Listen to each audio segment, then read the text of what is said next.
Welcome to the Banker Lamp. Please enjoy the video. You start now, power off, then hold the recovery shortcut for internet recovery so you can access disk utility and reinstall options. Choose the correct key combo for your firmware.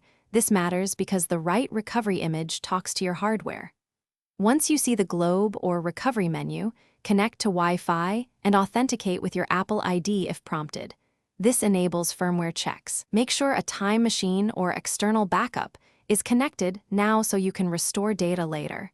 And then open Disk Utility to inspect the internal drive. You'll run first aid on the internal drive to repair the app's container and the EFI volume. This fixes many question mark boot errors caused by directory damage. If first aid reports unrecoverable errors, you need to erase the affected container and reinstall macOS. Select Apps, or Apps Encrypted if you used File Vault, and recreate a single container. Once done, choose Reinstall macOS from Recovery, pick the just prepared target disk, and follow prompts. This restores the system while preserving a chance to migrate your data from backup.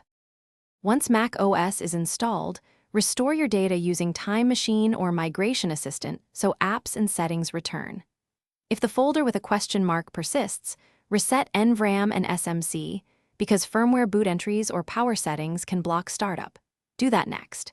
If problems continue, inspect the physical SSD connection or try target disk mode to copy files to another Mac. A persistent blinking folder often signals a failed drive or corrupted firmware. If needed, contact Apple for hardware service and mention the diagnostic. Thanks for watching. If this was helpful, leave a like and consider subscribing. See you next time.